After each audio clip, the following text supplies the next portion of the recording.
What's good, YouTube? It's your boy MarshTheKid back with another video. Hey man, this video has been trending, honestly. Almost everybody from TNC has reacted to this or voiced their opinion on this, and I'm here to do the same. Is pay-per-views ruining 1v1s?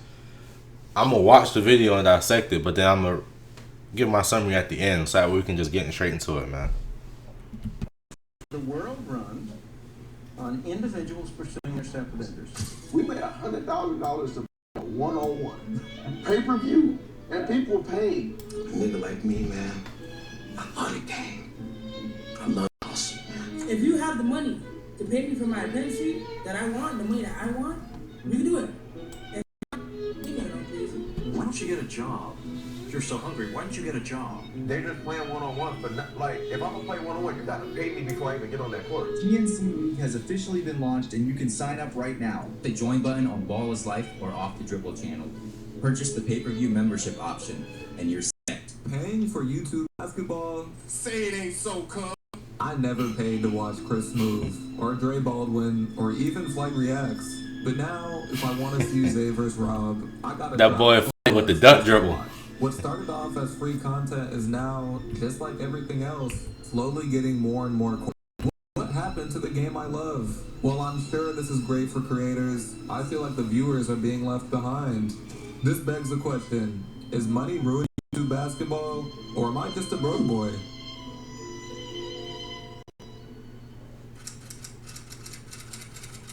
There are two main ways to look at this new pay-per-view YouTube world we're living in.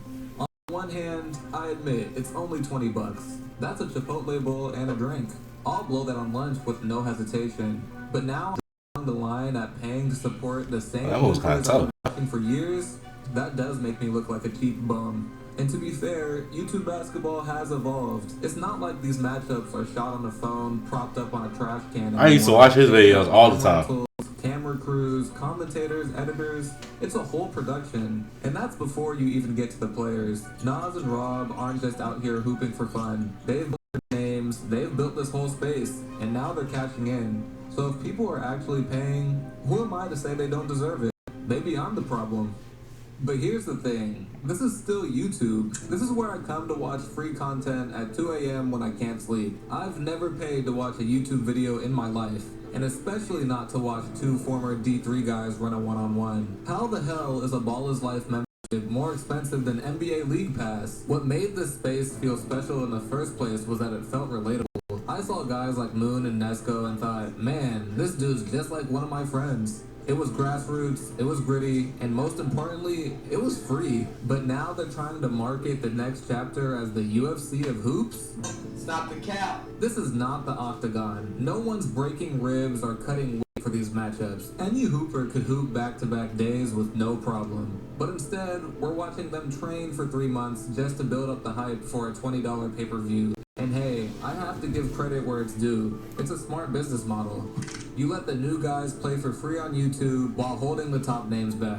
Then you slap a $20 price tag on the exclusive content. Really, it's beautiful marketing. But to keep it a buck, they're monetizing the soul out of this shit. What used to feel like a community now feels like a corporate rollout. All these paywalls, subscriptions, membership tiers, Scotty and AK are slowly turning into Ronnie 2K. Bro, you Ronnie and Mike Wayne, bro. Why the have that VIP shit in the game, bro? And contrary to popular belief, or what YouTube analytics may think, I can afford this.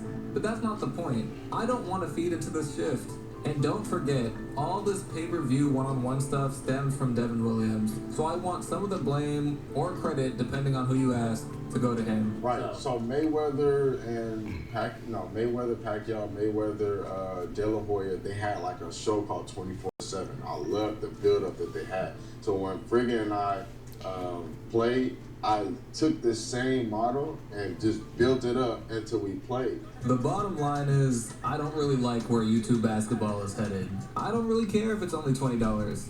I don't pay for YouTube, but hey, maybe I'm just being salty. So you tell me, is money ruining YouTube basketball, or is this just the next step in the game evolving? I'm open to changing my mind, so let me know in the comments below. Of course.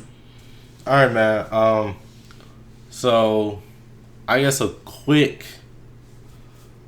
quick little summary, my opinion, my thoughts. For one, mind you, this is optional. It's not required. You feel me? You can always just not pay. You know, if you ain't got it, just don't pay.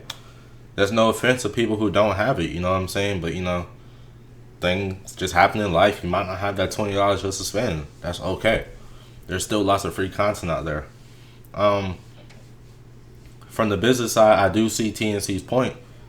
TNC, OT. Well, I would say TNC because TNC and In the Lab really created the pay-per-view lane as far as basketball. So I say Ball is Life and OTD is kind of like beneath them in this particular instance. But I would say TNC In the Lab. I get the pay-per-view thing because, mind you, like, for the athletes out there, y'all know, putting in work for such a high-stake game, you know what I'm saying, the grind 2-3 days, the traveling fees, just the preparation, the mental, it's not easy, bruh. You know what I'm saying? The wear and tear on the body is not easy. And they say, I remember he said a point about you're not breaking limbs or bones, whatever. Bro, I don't know you, so I can't really say too much. But what I know from being a college athlete is that, bruh, the wear and tear on your body is serious. You feel me? The wear and tear, the injuries, the soreness, the pains, sometimes surgeries is serious, bro. So you have to be compensated for putting so much time and effort into your body. I like the pay-per-view lane. Again, obviously, you know, like, everybody wish it was free. I mean, everybody wish things were free. But realistically, in this life, nothing is free. You know what I'm saying? Nothing good is free. That's just the honest truth behind it. And I feel like $10 to $20. Well, I say their pay-per-views range from $5 to $20. That's a doable price amount. You know what I mean? Like, they're not asking for $100 for 1 or 2 games. You know what I'm saying? Even the NBA players, it was $20 for the first one-on-one NBA matchup ever in history. You know what I'm saying? So that's doable. That's a doable amount. And I paid it. I watched it. I support it. I support the pay-per-view movement. It also creates more of a lane to and this is what I appreciate behind the scenes. It creates more of a lane to compensate these players for the time, effort, energy, preparation, things that you don't even think about. Travels, food, bills. You know what I'm saying? These guys have families. You know, y'all think of it as just, oh, they're just playing one-on-one basketball. Like, no, like, this is their equivalent to playing in the NBA and trying to stay around the league to get that check to take care of their family. This is the equivalent to that spectrum. You know, they're playing these games, like pay-per-view events. Let's say the Nas and Freaka game where they play for 10,000, I believe. 10 or 5,000. You feel me? Like, they're playing to take care of their family. That money is going to go into their bills, their family, whatever else they need, their necessities, you know what I'm saying? So I just feel like we have to have more of a consideration for these players and, you know, like, the effort they're really putting in to create, you know, like, this buzz, you know, to even create these events to make them happen. You know, because I'm pretty sure Nas puts a lot of wear and tear on his body, I'm sure. You know, those top marquee guys like Nas, Rob, Zay, Scoob, Nesco, Tay, Cam, a lot of them guys put wear and tear on their bodies. They in the gym 24/7. Battling injuries a lot of times too. So for them to get compensated for their time and, you know, get compensated for travels, little things like food, bills, you know what I'm saying? Like, that goes a long, long way. You know, I respect the pay-per-view movement though. We could all have different opinions about it, you know, because we don't want to pay. But mind you, they were like 75-80% of their content is free. Like, they're posting a lot of free stuff on YouTube and clips on Instagram, you know, stuff like that. So, like, we have free content, so we can't get greedy just because we don't get 100% free. Because at the end of the day, you gotta understand, these guys behind these YouTube accounts, they're also the ones that are successful. They're also businessmen. They're also doing this to make their cheese. You know what I mean? So we gotta respect their business, their grind, and let's acknowledge the fact that YouTube alone is not gonna make you a billionaire. You know what I mean? There might be a couple instances. You know what I'm saying? Like the Mr. Beast and all that. Okay, but like, a lot, YouTube is not generally gonna make you a millionaire or billionaire. You know, that comes from different revenues, different sources of income, paid things like, I don't know, like merch, more ads, brand deals, just stuff like that. You know what I mean? So now that TNC is trying to implement one form of extra income, all of a sudden everybody's shocked.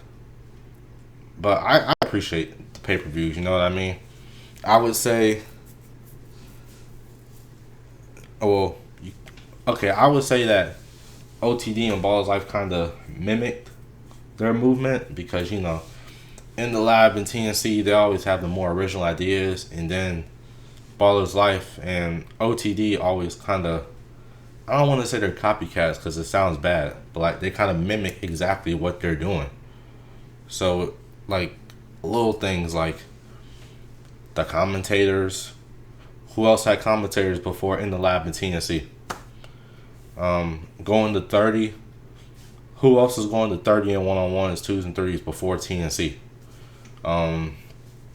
Just the little things, knowing that the pay-per-views, who was doing pay-per-views before in the lab and TNC, you know. So I just feel like if we're gonna do pay-per-views with other platforms, make them more original.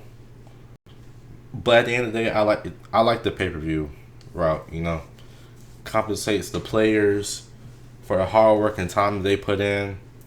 You know, all the hardships they're going through while doing this type of stuff.